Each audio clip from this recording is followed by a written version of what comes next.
प्यारे बच्चों, इस रिवीजन सत्र में आप लोगों का स्वागत है। आज बच्चों हम आपके साथ बड़ा ही नाजुक और बड़ा इंटरेस्टिंग कॉन्सेप्ट करेंगे, मैक्सिमा और मिनिमा। देखो बच्चों, इस कॉन्सेप्ट को आज आप समझोगे। ये कॉन्सेप्ट आपको किसी भी बुक में कहीं पे भी कोई नहीं समझा सकता अच्छी तरह। तो जी मेरा एक्सपीरियंस है जो मैं आपके साथ शेयर करूंगा और आप लोगों को बताऊंगा। अब होता क्या है इसके अंदर बच्चों कि बच्चे को मैक्सिमा या मिनिमा निकालना होता है। उसने एक रट्टा वेकेशन लगाई होती है और रट्टा वेकेशन जो है फटाफट भूल जाती है। जब हम छोटे बच्चे होते थे ना, तो हमारी मम्मी कहा करती थी जाओ बच्चों मूंगी धोती दाल ले आओ। उस वक्त हम कोई इमेज नहीं बनाते थे, कुछ नहीं समझाते थे, पहुंच जाते थे। और जो किराने की दुकान थी वो थोड़ी दूर थी, बोलते जाते मूंगी धोती की दाल नाश्ते में जाते थे। और जब वो दुकान पे पहुंचते थे भैया मूंगी कुछ कह ही नहीं पाते थे, वो बेचारा खुद समझ जाता था क्या है क्या नहीं। तो इसी तरह जब रट्टा वेकेशन जो होता है वो ज्यादा दिन चलता नहीं है। क्या होता है, वो ज्यादा दिन चलता नहीं।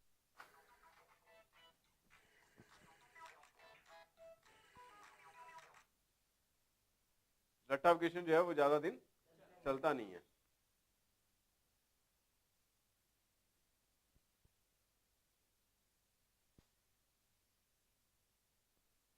ठीक है, तो आज हम उसके बारे में आपको मैक्सिमा मिनिमा बताएंगे। और हर प्राणी इस दुनिया के अंदर मैक्सिमा और मिनिमा करने के लिए लगा हुआ है कि कहाँ पर उसका मैक्सिमा होगा, कहाँ पे बड़ा मिनिमा होगा।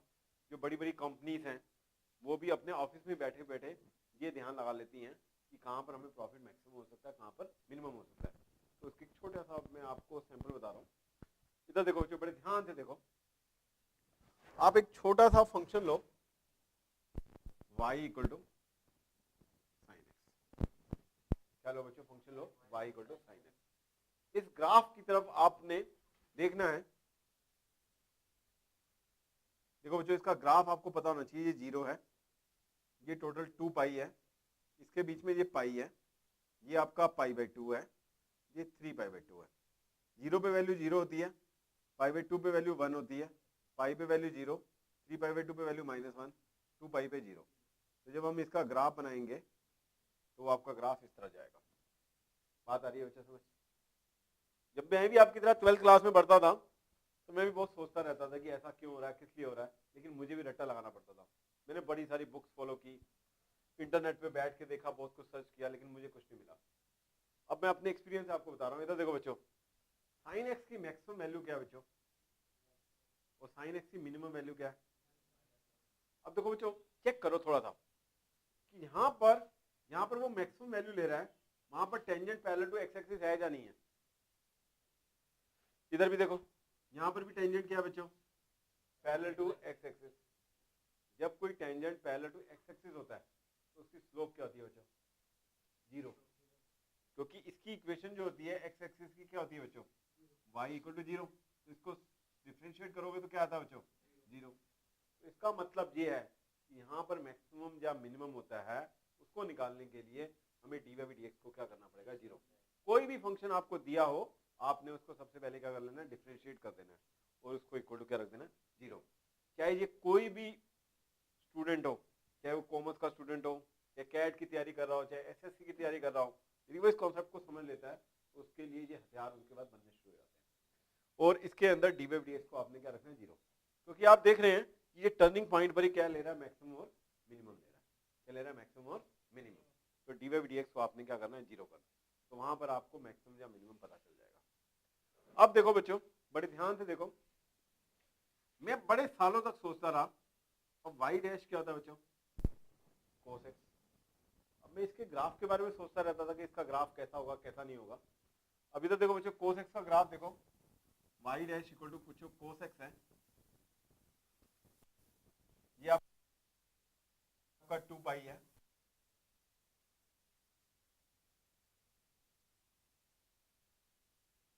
जीरो पे वैल्यू क्या है, 1, और पाई/2 पे वैल्यू क्या है, 0, पाई पे वैल्यू क्या है, -1। अब देखो समझ ये बात बच्चों। अब देख बेटा बात को समझ, 0 से लेके पाई/2 ये ग्राफ क्या कर रहा है, इंक्रीज कर रहा है। क्या कर रहा है, और उसका जो डेरिवेटिव का ग्राफ है वो एक्स एक्सिस के ऊपर है, वो क्या है बेटा, पॉजिटिव है। वो क्या है, इसका मतलब कोई चीज यदि इंक्रीज हो रही होगी तो उसके डेरिवेटिव का ग्राफ क्या हुआ करेगा, पॉजिटिव हुआ करेगा। तो इसीलिए जब आप इंक्रीजिंग डिक्रीजिंग निकालते हो तो एफ डैश एक्स क्या होता है बच्चों, ग्रेटर देन जीरो। कहता है F dash x greater then क्या होता है बच्चों, जीरो। यहाँ तक बात समझ आई नहीं? अभी तो देख बेटा पाई बाई 2 पे उसका डेरिवेटिव क्या है, यहाँ पर वैल्यू देख बेटा क्या आ रही है, जीरो आ रही है। इधर देख 3 पाई बाई 2 पे वो क्या ले रहा था, मिनिमम वैल्यू, और 3 पाई बाई 2 पे उसका डेरिवेटिव क्या आ रहा है, जीरो आ रहा है या नहीं आ रहा 3 पाई बाई 2 पे, ठीक है। और इधर देखो यहां तक वो ग्राफ क्या हुआ बच्चों, इंक्रीज हुआ, फिर उसके बाद क्या हुआ बच्चों, ये ग्राफ यहां से लेके यहां तक क्या हुआ, डिक्रीज। डिक्रीज देखो पाई बाई 2 से 3 पाई बाई 2 के में उसका डेरिवेटिव का ग्राफ नीचे है या नहीं है, जब वो नीचे होता है तो क्या होता है, मतलब नेगेटिव होता है। उसके बाद देखो 3 पाई बाई 2 के फिर बढ़ना शुरू हुआ 2 तो 3 पाई बाई 2 से 2 पाई के बीच में क्या है, फिर वो पॉजिटिव है। बात आई बच्चों समझ? तो इंक्रीजिंग और डिक्रीजिंग कभी भी आपने निकालना हो तो आपने सिर्फ उसका क्या चेक कर लेना है, एफ डैश एक्स चेक कर लेना है। क्या चेक कर लेना है, एफ डैश एक्स। यदि एफ डैश एक्स पॉजिटिव है तो इसका मतलब क्या है, वो इंक्रीजिंग है, और एफ डैश एक्स आपका नेगेटिव है तो इसका मतलब क्या है, वो डिक्रीजिंग है। और एक बात और हमें यहाँ पर फॉलो हो रही है कि वो इंक्रीज या डिक्रीज कहाँ तक करता है, जब तक tangent parallel to x axis नहीं हो जाता। देखो यहाँ से 0 से पाई बाई 2 के बीच में वो क्या कर रहा था, इंक्रीज कर रहा था, और वो आके उसकी स्थिति कहाँ रुक गई, कहाँ गड़बड़ा गई, जब वो टेंजेंट पैरेलल टू क्या हो गया बच्चों, एक्स एक्सिस। उसके बाद क्या हो गया, डिक्रीज। यहाँ पर फिर tangent parallel to x axis हो गया, तो यहाँ पर फिर उसने अपना जो नेचर है वो क्या कर लिया, चेंज कर लिया।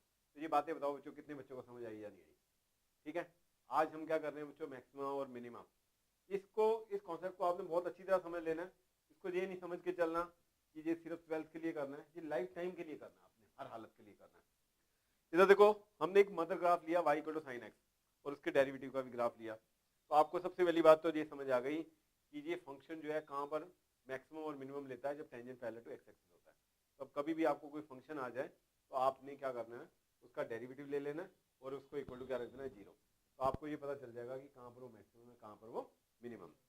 अब दूसरी बात, आपने देखा 0 से पाई बाई 2 तक क्या कर रहा था, इंक्रीज। उसके डेरिवेटिव का ग्राफ क्या है बच्चों, पॉजिटिव। डेरिवेटिव का ग्राफ क्या है, पॉजिटिव। और पाई बाई 2 से 3 पाई बाई 2 के बीच में क्या है बच्चों, नेगेटिव। और 3 पाई बाई 2 से 2 पाई के बीच में फिर क्या है, पॉजिटिव, क्योंकि वो इंक्रीजिंग है। ये बात समझ आई या नहीं आई? अब देखो बच्चों मैं जो बात बताने जा रहा हूँ, इस टेस्ट को सिर्फ समझ लेना है, फर्स्ट डेरिवेटिव टेस्ट को, लेकिन इसका यूज कम करते हैं हम, सेकंड डेरिवेटिव टेस्ट का यूज करते हैं। इधर देख बेटा पाई बाई 2 पे कौन सी वैल्यू ले रहा है, ये 1। इस फंक्शन की मैक्सिमम वैल्यू क्या है, 1, और मिनिमम वैल्यू क्या है, -1। ठीक है, अब देख बेटा ये पाई बाई 2 है, पाई बाई 2 से पहले क्या था वो फंक्शन, पॉजिटिव, और पाई बाई 2 के बाद क्या था, इसका मतलब पॉजिटिव से नेगेटिव हो जाएगा एफ डैश एक्स, तो वो क्या लेगा, मैक्सिमम वैल्यू लेगा। क्या लेगा, देखो एफ डैश एक्स यदि पॉजिटिव टू नेगेटिव हो जाए क्या लेगा, मैक्सिमम वैल्यू लेगा। क्या लेगा बच्चों, ये बात समझ आई या नहीं? जैसे आपने टर्निंग पॉइंट निकाल लिया, टर्निंग पॉइंट से थोड़ा सा पहले आप देख लो, यदि डेरिवेटिव आपका पॉजिटिव आ रहा है तो थोड़ा सा उसके बाद देख लो। जैसे 1 आ गया आपके पास तो 1.099 देख लो, और 1.01 देख लो। तो 0.99 पे वो क्या लेगा, पॉजिटिव, और 1.01 पे क्या लेगा, नेगेटिव। तो इसका मतलब क्या, वो पॉइंट वैल्यू क्या होगी बच्चों, मैक्सिमम होगी। क्या होगी बच्चों, मैक्सिमम। उसके बाद F dash x less than 0 to change हो जाए F dash x greater than 0, तो इसका मतलब क्या होगा, वो मिनिमम है। क्या बच्चा, वो मिनिमम। इधर देख बेटा 3 पाई बाई 2 से पहले वो क्या है बेटा, नेगेटिव, और 3 पाई बाई 2 के बाद क्या है, इसका मतलब क्या है, ये 3 पाई बाई 2 पे क्या ले रहा है, मिनिमम वैल्यू ले रहा है। क्या ले रहा है, मिनिमम। तो ये ग्राफ बनाते ही सारी पिक्चर्स आपके पास क्लियर हो जाएगी, और इनको देखोगे आप क्वेश्चन को, बड़े आराम से क्वेश्चन समझ आएंगे, बड़े आराम से होंगे। तो ये बात समझ आ गई या नहीं आ गई, फर्स्ट डेरिवेटिव टेस्ट समझ आ गया या नहीं आ गया? आपने क्या करना है, फंक्शन को पहले डिफरेंशिएट कर देना है, फिर उसके बाद लिखना है फॉर मैक्सिमम और मिनिमम इक्वल टू 0, उस डेरिवेटिव को इक्वल टू 0 रख देना है। वहां पर आपके पास क्रिटिकल पॉइंट आ जाएंगे। क्रिटिकल पॉइंट आ जाएंगे यदि एग्जामिनर आपसे पूछता है कि आपने फर्स्ट डेरिवेटिव टेस्ट यूज करना है, सपोज आपके पास क्रिटिकल पॉइंट आ गए 1, आपने क्या करना है 0.9 रख दो, कोई बात नहीं। यदि उसमें पॉजिटिव आ जाता है और 1.1 पे नेगेटिव आ जाता है तो कौन सी वैल्यू होगी, मैक्सिमम। क्या आएगी, मैक्सिमम। क्योंकि पॉजिटिव टू नेगेटिव है ना, कम रखने में पॉजिटिव है, उस पर रखने में नेगेटिव है। और अब जैसे दूसरा क्रिटिकल पॉइंट आया था 2, आपने रखी 1.9 और उसके बाद रखी 2.1 और 1.9 पे नेगेटिव आ रही है और 2.1 पे क्या आ रही है पॉजिटिव, तो इसका मतलब क्या होगा वो मिनिमम। यहाँ तक बात समझ आ गई या नहीं आ गई? अच्छी तरह समझ आ गई। अब देखो बच्चों चलो आगे चलते हैं। तो मैं ये सोचता रहता था, मैं अपने टीचर के पास भी जाता था, उससे पूछता था कि ये ऐसा क्यों हुआ क्यों नहीं हुआ, वो कहता था बस जो तुझे कहा जाता है वो पढ़ ले, इससे ज्यादा नहीं। ठीक है, तो अब देखो बच्चों सेकंड डेरिवेटिव टेस्ट, जिसको आप जानते हो अच्छी तरह। अब इसका सेकंड डेरिवेटिव होता है बच्चों, cos x का डेरिवेटिव मैंने निकाला minus sine x, second derivative निकाला तो क्या है बच्चों माइनस साइन एक्स। अब मुझे इसके बारे में देखना है। अब माइनस साइन एक्स का ग्राफ आप बनाना सीखोगे तो ये देखो बच्चों, जब नेगेटिव होता है ना ग्राफ तो वो रिफ्लेक्शन हो जाती है। क्या होती है? रिफ्लेक्शन। नहीं तो आप वैल्यू रख के भी देखोगे तो आपको पता चल जाएगी। ये आ गई, ये क्या बच्चों 0, ये क्या π/2, ये क्या है 3, ये 3π/2 है और ये क्या है बच्चों 2π, और ये आपका क्या बच्चों 5/2। यहाँ तक बात समझे? अब देखो बच्चों, डबल डेरिवेटिव ने हमारे को जो बच्चे याद नहीं कर सकते वो याद वाली बात भी खत्म कर दी। और सेकंड डेरिवेटिव 99% हम कौन सा टेस्ट यूज करते हैं? Second derivative. इधर देखो बड़े ध्यान से, π/2 पे क्या आई थी बेटा? मैक्सिमम वैल्यू आई थी। और π/2 सेकंड डेरिवेटिव में जब रखूंगा तो क्या आ रहा है बेटा? नेगेटिव आ रहा है। तो सेकंड डेरिवेटिव आपने फंक्शन का निकाल देना है। उस पॉइंट पर ना तो कम रखना है ना ज्यादा रखना है, उसी पॉइंट को रखना है एग्जैक्ट। यदि वो नेगेटिव आ जाएगा तो क्या होगा? मैक्सिमम। और इधर देखो 3π/2 पे क्या आ रहा है? पॉजिटिव। तो पॉजिटिव आ जाएगा तो क्या रखना है? क्या मतलब होगा? मिनिमम। ये बात आप लोगों को सब समझ आ गई या नहीं आ गई? सेकंड डेरिवेटिव टेस्ट क्या कहता है बच्चों? π/2 रखना है। π/2 पे क्या आ रहा है बच्चों? नेगेटिव। सेकंड डेरिवेटिव यदि उस क्रिटिकल पॉइंट पे नेगेटिव आ रहा है तो इसका मतलब क्या है? वो मैक्सिमम है। और 3π/2 पे क्या आ रहा है बच्चों? पॉजिटिव आ रहा है, तो इसका मतलब क्या है? मिनिमम। ये बात समझ आ गई या नहीं आ गई?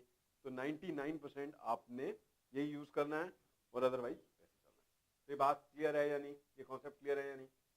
अब देखो बच्चों आगे चलते हैं। कई बार क्या होता है बच्चों, वो कहता है लोकल मैक्सिमम और लोकल मिनिमम वैल्यू निकालो। कौन सी वैल्यू निकालो? लोकल मैक्सिमम और लोकल मिनिमम वैल्यू निकालो। तो बच्चा जो है वो बेचारा कंफ्यूज रहता है कि local maximum local minimum value का क्या मतलब है। अब आप देखो बच्चों, इंडिया के अंदर टोटल 546 के आसपास टोटल एमपी की सीटें हैं, मालूम है या नहीं? उनके आधार पे पता चलता है कि प्राइम मिनिस्टर कौन बनेगा और कौन बनेगा। अब हमारे एरिया से महेश गिरी है सबसे ऊपर, किसी और एरिया में कोई और है, किसी और एरिया में कोई और है, और उन सबको जो सपोर्ट करता है वो क्या है बच्चों? एब्सोल्यूट मैक्सिमम है। इधर देखो,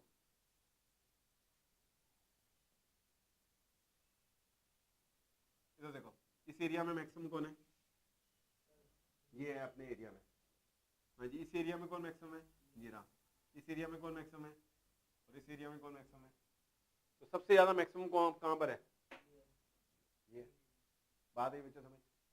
तो इसलिए ये अपने अपने एरिया में मैक्सिमम मिनिमम होते हैं। इसको क्या कहा जाता है? लोकल मैक्सिमम और लोकल मिनिमम। और एब्सोल्यूट की बारी आ जाती है तो एब्सोल्यूट की बारी क्या है बच्चों? ये। जैसे मिस्टर मोदी जो है इस वक्त एब्सोल्यूट मैक्सिमम है, क्योंकि उनको सब एमपी जो है वो क्या कर रहे हैं? 3/4 से ज्यादा उनको जो वो है सीट जो है वो सपोर्ट कर रही हैं। तो ये क्या आएगा बच्चों? Absolute maximum. क्या आएगा? ये एब्सोल्यूट। अब मैं अभी आप लोगों के सामने क्वेश्चन लेता हूँ, आप लोगों के सामने क्वेश्चन सॉल्व करूंगा और कुछ एक एक्स्ट्रा ऑर्डिनरी क्वेश्चन भी हम सॉल्व करेंगे ताकि आपका पेपर का पॉइंट ऑफ व्यू भी क्लियर हो जाए। अभी मैं एक वर्ड प्रॉब्लम ले रहा हूँ और उस क्वेश्चन को हम यही कॉन्सेप्ट लगाते हुए यूज करेंगे। हाँ जी, इधर देखो बच्चों, क्वेश्चन ये है, आपके पास एक नंबर है और वो नंबर है बच्चों 26। क्या बच्चों? 26। इसको हमें ब्रेक करना है। क्या करना है? इसके दो टुकड़े करने हैं जिनसे इनका प्रोडक्ट क्या हो जाए? मैक्सिमम या मिनिमम हो जाए। आपने सबसे पहले जैसे 10th क्लास में थ्योरम करते थे वैसे किया करो। आपने क्या करना है? Let two number be x and y, ये दोनों वेरिएबल हैं क्योंकि इनकी जानकारी नहीं है।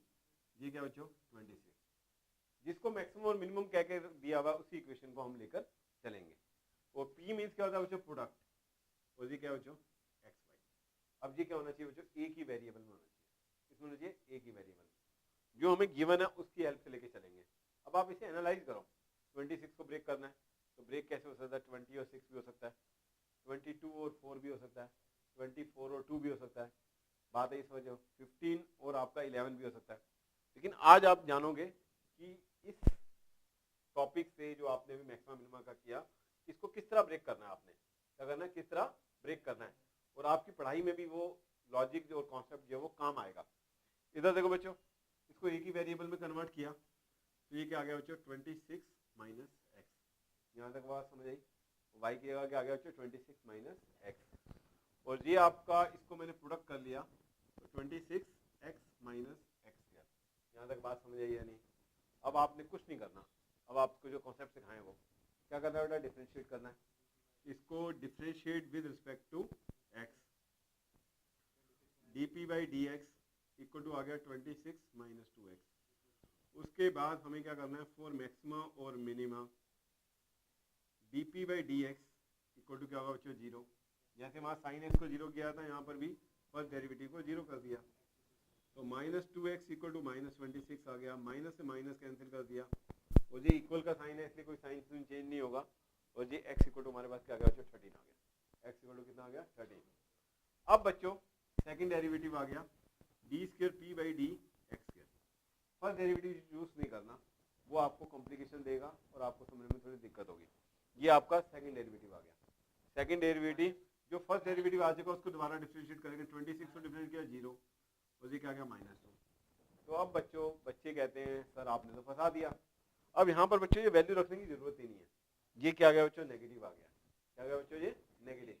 नेगेटिव का मतलब क्या है बच्चों, हर वैल्यू के लिए वो मैक्सिमम है। हर वैल्यू के लिए क्या है बच्चों, तो जो क्रिटिकल पॉइंट है उसके लिए वो क्या है बच्चों मैक्सिमम। तो इसका मतलब x हमारा क्या है बच्चों 13। It is maximum for every value of x। It is maximum for every value of x।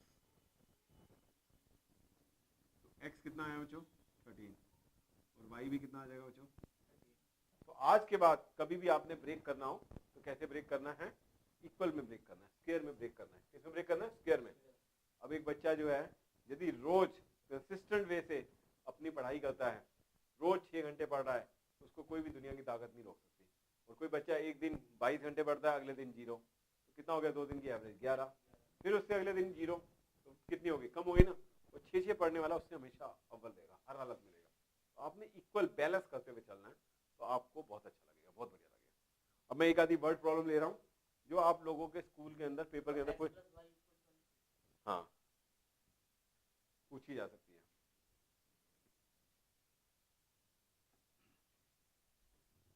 Next आ जाओ बच्चों।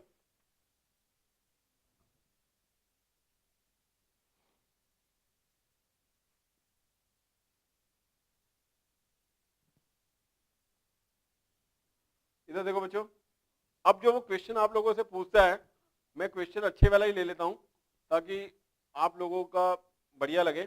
एक क्वेश्चन बच्चों 5-6 बार आ चुका है, इसको ही लेते हैं। Show that the volume of the largest cone that can be inscribed in a sphere of radius r is 8/27 of the radius of the sphere.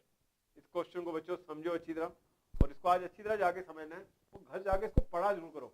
यदि पढ़ने का टाइम नहीं मिलता तो इसे टॉयलेट में ले जाया करो कॉपी को, उतनी देर कम से कम ध्यान लगा दिया करो, और कुछ नहीं। इधर देखो बच्चों, ये बच्चों स्फीयर है। स्फीयर को 2D में बनाना बड़ा मुश्किल है। गेंद जो होती है वो क्या होती है, स्फीयर की शेप में होती है। उसके अंदर बच्चों क्या इंस्क्राइब्ड है, कौन इंस्क्राइब्ड है, ये कौन इंस्क्राइब्ड है।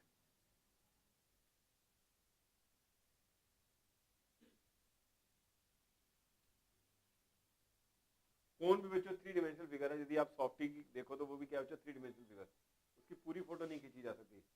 तो ये स्फीयर के अंदर एक कौन इंस्क्राइब्ड है। स्फीयर के अंदर क्या एक कौन इंस्क्राइब्ड है। बात आई बच्चों समझ। वॉल्यूम ऑफ द लार्जेस्ट कौन, कौन का वॉल्यूम क्या होना चाहिए, लार्जेस्ट। क्या होना चाहिए, लार्जेस्ट, और वो क्या होगा 8/27 ऑफ द स्फीयर।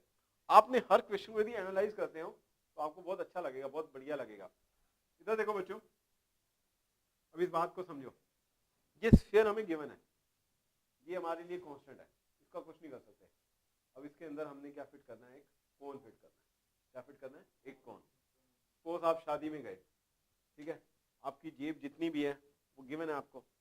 अब आप उसके अंदर जो सामान भर सकते हो वो कितना मैक्सिमम भर सकते हो। यदि मैक्सिमम मिनिमम की पॉलिसी लगाओगे तो पता चल जाएगा आपको कितना मैक्सिमम मिनिमम भर सकते हो। तो अब इस कोन के अंदर क्या क्या भरना है बच्चों, मैक्सिमम या मिनिमम भरना है, क्या भरना है, मैक्सिमम भरना है, और वॉल्यूम क्या होना चाहिए इसका, मैक्सिमम। ये स्फीयर तो गिवन है, इसका कुछ नहीं कर सकते, ठीक है। तो बात समझ आई। तो इसका मतलब जो स्फीयर के अंदर पाई आर ही उसका मेन होता है, आर उसका मालूम है तो वॉल्यूम भी पता चल जाता है और सरफेस एरिया भी उसका पता चल जाता है।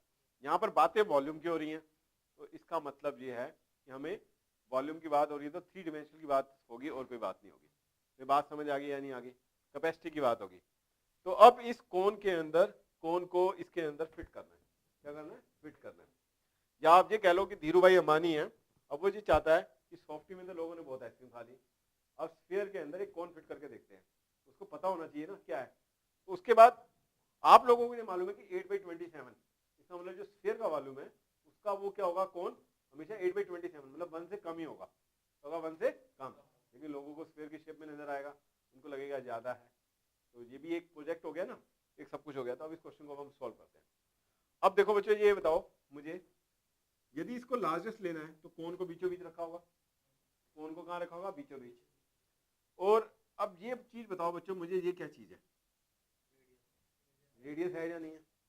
और जो बाहर वाला है स्फीयर है, उसके रेडियस को कैपिटल आर मान लेते हैं। क्या मान लेते हैं बच्चों, कोई दिक्कत तो नहीं है। इसके बारे में क्या ख्याल है बच्चों, ये भी आर होगा या नहीं होगा। इसको ए का नाम दे देता हूं मैं, बात है बच्चों समझ। अब जो वॉल्यूम होता है कोन का बच्चों, वो क्या होता है, 1/3 पाई आर स्क्वायर एच। ये बात समझ आई, क्या होता है 1/3 पाई आर स्क्वायर एच। आज आपने ये देखना है कि जो स्फीयर है उसके अंदर यदि कोन फिट कर दिया जाए तो स्फीयर का कितना वॉल्यूम उस कोन के अंदर आता है, और यदि आइसक्रीम उस शेप में बेची जाए तो हमें कितना प्रॉफिट होगा, कैसा होगा। ये हमारा कैपिटल आर क्या बच्चों, एक कांस्टेंट है, और ये क्या बच्चों, रेडियस ऑफ अ स्फीयर है। Capital R is the radius of a sphere और small are is the radius of a cone. ये भी आर होगा तो ये भी क्या होगा बच्चों, आर। अब इधर देखो 1/3 हमारा कांस्टेंट है, पाई हमारा ट्रांसेंडेंटल नंबर है, इरेशनल नंबर है, इसका कुछ नहीं कर सकते, इसका कोई दिक्कत वाली बात ही नहीं। अब ये दोनों जो है बच्चों क्या होने चाहिए, एक ही वेरिएबल में होने चाहिए। ये वेरिएबल कितने बच्चों, 2, आर और एच। तो गड़बड़ हो जाएगी ना, यहाँ पर सारे बच्चे कौन सी क्लास के हैं, 12th क्लास के हैं, तो यहाँ यदि मैं 11th का बीच में बिठा दूंगा तो गड़बड़ हो जाएगी। तो यहाँ पर क्या बच्चों, ये एक ही होना चाहिए। अब क्या किया जाए, कैसे किया जाए, ये सोचना है, ठीक है बच्चों। अब क्या किया जाए सोचना है। हाँ जी, हाँ जी। अब देखो इसके बारे में मेरे पास इंफॉर्मेशन नहीं है, इसको मैं क्या ले लेता हूँ बच्चों, कोई दिक्कत वाली बात तो नहीं है। क्या ले लिया बच्चों, इसको मैंने एक्स, क्या ले लिया, एक्स। यहाँ तक कोई जानकारी, कोई दिक्कत हो बताओ। अब बच्चों ये आपको मालूम है कि राइट एंगल ट्रायंगल होता है, तो आर स्क्वायर इक्वल टू बच्चों R square minus R square plus x square. जहाँ तक बात समझ आती है या नहीं आती है आप लोगों को, अच्छी तरह समझ आती है, पक्का क्लियर, कोई दिक्कत कोई टेंशन तो नहीं है। इसको देखो मैं थोड़ा सा पहले और कन्वर्ट करके दिखाता हूँ। 1/3 पाई आर स्क्वायर, और एच की जगह मैं आर प्लस एक्स लिख सकता हूँ या नहीं लिख सकता, बोलो। कोई दिक्कत हो, कोई परेशानी हो, कोई दिक्कत तो नहीं है, ओके। यहाँ पर अपना बच्चे इसको क्वेश्चन को गड़बड़ कर देते हैं, तो आपने गड़बड़ नहीं करनी, क्वेश्चन को समझना है। 1/3 कांस्टेंट, पाई कांस्टेंट और कैपिटल आर कांस्टेंट, लेकिन इस एक्स के बारे में भी जानकारी नहीं है, इसलिए इसको हमने क्या लिया हुआ, वेरिएबल लिया हुआ है, ठीक है। तो अभी भी 2 वेरिएबल उपस्थित हैं, आर स्क्वायर और एक्स। कैपिटल आर तो कांस्टेंट हो गया, कोई दिक्कत वाली बात नहीं। अब क्या किया जाए बच्चों कि ये क्वेश्चन जो है हमारा बन जाए। तो इधर देखो बच्चों, एक तरीका तो ये है कि आर स्क्वायर की वैल्यू निकाल देता हूं मैं, इसकी वैल्यू निकाल देता हूं।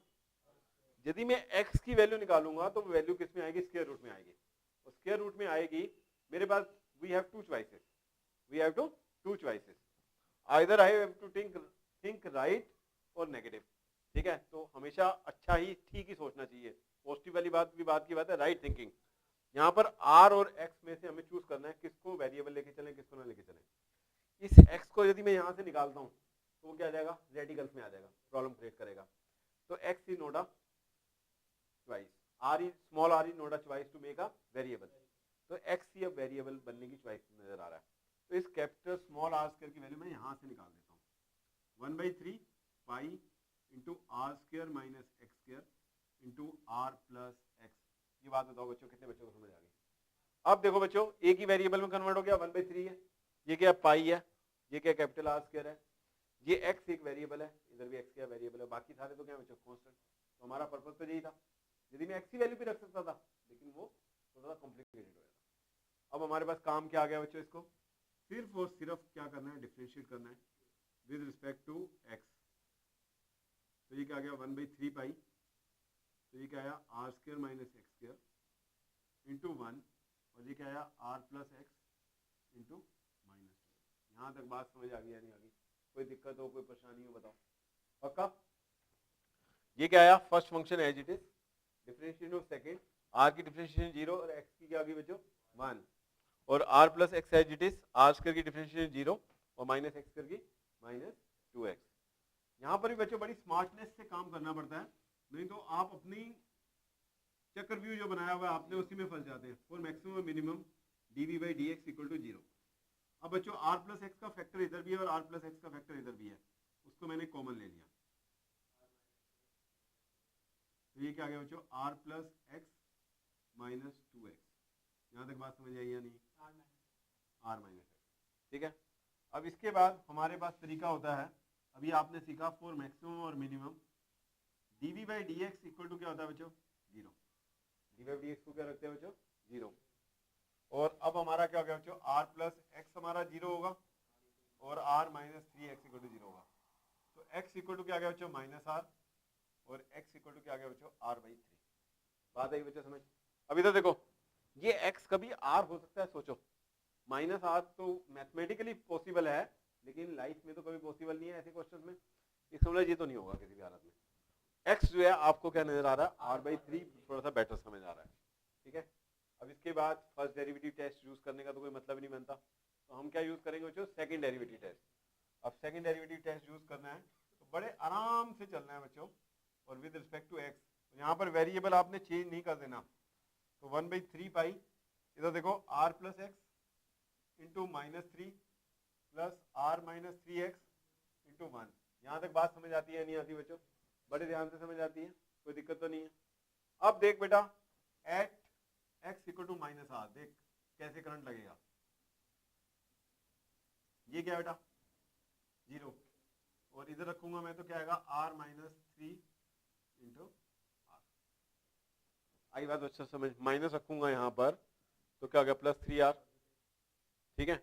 और तो 1 है, ये तो 0 हो ही गया था, तो ये तो पॉजिटिव आ गया, क्योंकि मिनिमम का तो मुझे लेना देना नहीं था, तो इसका मतलब ये तो पॉसिबल नहीं है। अब मैंने दूसरी वैल्यू रखी eight r equal to r/3, तो इधर देखो 1/3 pi x sorry r plus r/3 into minus 3। तो ये क्या आ रहा है बच्चों, एक नेगेटिव ही पूरे को क्या बना रहा है बच्चों नेगेटिव बना रहा है, एक पूरे को क्या बना रहा है नेगेटिव। तो इसका मतलब x जो है डेफिनेटली आपका क्या होगा बच्चों r/3 होगा, और इस पे हमें क्या चाहिए था मैक्सिमम चाहिए था वॉल्यूम, तो x पे ही पॉसिबल है, r/3 पे क्या होगा मैक्सिमम। अब बच्चों हम वॉल्यूम निकालेंगे, तो वॉल्यूम क्या होता है 1/3 पाई आर स्क्वायर, हाँ जी ये आपने निकाला हुआ था यहाँ पर, तो 1/3 pi R square minus x square into R plus x. तो अब आप लोगों को मालूम है 1/3 पाई और r की का क्या रख दे, x की का क्या रख दे r/3, तो ये क्या हो गया r²/9, और ये क्या हो गया बच्चों r प्लस r/3। तो ये आपका आ गया 1/3 पाई और ये आ गया 9 ऊपर जाएगा तो 8r²/9, और ये आ गया 4r/3। यहाँ तक बात समझ आ गई या नहीं आ गई अच्छी तरह? अब इधर देखो 8 जेरा 9 3 27 जेरा, इसको तो मैंने बाहर ले लिया, तो ये 4/3 पाई और r² और r क्या होता है r3। तो यही मुझे प्रूव करना था 8/27 of the volume of a sphere. ये बात सब बच्चों को समझ आ गई प्यारे बच्चों या नहीं समझ आ गई? यदि इस क्वेश्चन को आप इस तरह करके आते हो तो आपके 6 मार्क्स जो हैं टोटली बन जाते हैं। क्वेश्चन को देखे कभी घबराना नहीं है, उसे ट्रायल करना है, कैसे ट्रायल हो सकता है, तो वो इस तरह आपने ट्रायल करना है, ठीक है। ये बात समझ आ गई? तो मेन खेल जो है वो यहाँ पर है कि यहाँ पर r² को कन्वर्ट करना है या x को कन्वर्ट करना है, वो चॉइस आपकी डिपेंड करती है, और उसके अलावा क्वेश्चन सॉल्व होगा, ठीक है।